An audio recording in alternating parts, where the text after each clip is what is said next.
पुणी मातिलाणी माटी माफियांक आतंक। पुणी मातिलाणी माटी माफियांक आतंक। प्रशासन को मानुनी माटी माफिया। छुट्टी दिन रे करुछंती खेल माटी माफिया।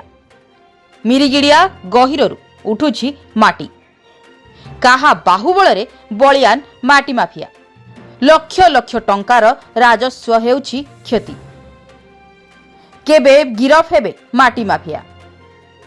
एभली दृश्य देखा मिली मिरिगिड़िया गहिर रे। टिके नजर पकांतु ए दृश्य को। दुईटी हाइवा केमिति लुचिकी रही। गत काली राति रे बिना रॉयल्टी रे माटी माफिया माने किछि हाइवा रे ओ जेसीपी सहाय्य रे शह शह माटी बिक्री करिसंती। जहाँकि सकाळ हेबा मात्रे माटी माफिया माने काम बंद करी हाइवा ओ जेसीबी को लुचाई रखुछंती। किछि दिन हेबो खबर प्रसारण पर फतेपुर गाहिररु उठुथिबा चोरा माटी को प्रशासन पक्षरु बंद होइतिला। गतकाली मिरिगिड़िया गाहिररु शह शह माटी बिक्री करिसंती माटी माफिया। आजिकाली 2 दिन छुट्टी जहा फल माटी माफियांक तांडवर दिन। ए 2 दिन मध्य हजार हजार ट्रिप माटी हाइवा साहाय्य बिक्री करिवे माटी माफिया। केबे हेबो माटी बोझे हाइवा और जेसीबी को सीज सह माटी माफियांकु गिरफ।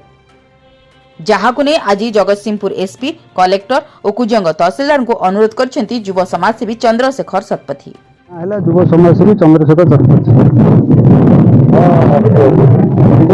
बर्तमान जो लघु खनिज संपद भितर आमर माटी जाऊँगी बर्तमान कुजंग तहसील अध्ययन जगतसिंहपुर कलेक्टर प्रशासन अधीन एसपी प्रशासन अधीन माइनिंग डिपार्टमेंट अधीन जो बर्तमान माटी चोरी होता बौल पाखर माटी माफिया मैंने माटी माँ को हरण करते सरकार भी जीएसटी टंका फांकुले। धन्यवाद देवी जो सांबादिक भाई मैंने जो चतुर्थ स्तंभ आज से द्वारा ये जो प्रसारण हवा पर तहसीलदार माइनिंग डिपार्टमेंट से बंद कले रॉयल्टी से न काटी बिना ये माटी चोरा चालान करुले।